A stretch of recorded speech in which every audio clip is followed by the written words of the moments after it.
പെൺകുട്ടത്തേർക്ക് ഭാഗ്യമില്ല, അല്ലാതെ എന്താ ചെയ്യാ? വേറെ ഇപ്പം അതിന് പറയാനൊന്നുമില്ല. മോലിയർ അറക്കും എന്നൊക്കെ പറഞ്ഞ ഏതാടാ ഈ പൊട്ടന്മാര്? മോലിയരെന്താ പോത്താ അറക്കാന്? അള്ളാഹു അവരറക്കും.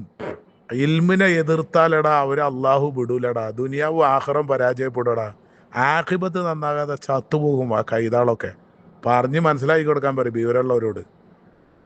ഇൽമിനെയാണ് എതിർക്കണത്. ഒരു നാട്ടില് ഒരു മോലിയരും കുട്ടികളും വന്നിട്ട് ഒരു ഫാത്തിയ അവിടെ ആ പള്ളിയിൽ ഓതിയിട്ടുണ്ടെങ്കിൽ ആ നാട്ടിക്ക് മുഴുവൻ ഹൈറും ബർക്കത്തുണ്ടാവും. പൊന്മുണ്ടം പൊന്നിന്റെ മണ്ടയാണെന്ന് പണ്ടുള്ള പഴയ ആൾക്കാർ പറഞ്ഞിട്ടുണ്ട്. പക്ഷെ അത് എന്താവൂല, അതിങ്ങനെ ആ പഴയ ആൾക്കാർ ആ ഒരു വാക്കുകൊണ്ട് പൊന്മുണ്ടം വലിയ ഐശ്വര്യമായിട്ട് നിലക്കാണ്. പക്ഷെ ഇങ്ങനത്തെ ഓരോ ജാഹിര്യങ്ങൾ വന്നാലേ, അള്ളാന്റെ ഇൽമിനെയും അള്ളാന്റെ ദീനിനെയും എതിർത്താലേ ആ നാടിന് അള്ളാഹു നൽകിയ ബർക്കത്ത് അള്ളാഹു എടുത്തു കളയും. ദരിദ്രരായി പോകുന്നവരൊക്കെ. പറഞ്ഞ് മനസ്സിലാക്കി കൊടുക്കാൻ പറയും.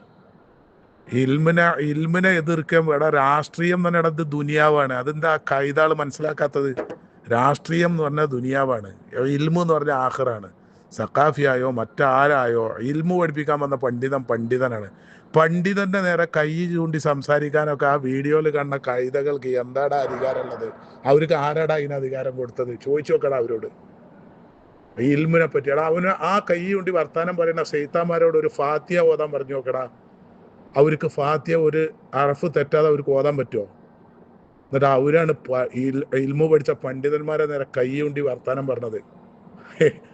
ദരിദ്രരായി പോവരൊക്കെ. ദരിദ്രല്ല, ആഖിബത്ത് നന്നാകാതെ ചത്തുപോകും. കാഫിര്യങ്ങളായിട്ട് ചത്തുപോകും. ഇൽമിനെ എതിർത്തവരാണ്. അള്ളാഹു എഴുതി വെക്കൊക്കെ.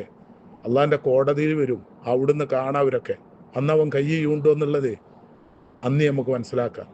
ദുനിയാവിൽ തന്നെ അനുഭവിച്ചിട്ടേ പോവുള്ളൂ. അള്ളാഹു ആരും അങ്ങനെ എന്താക്കൂല.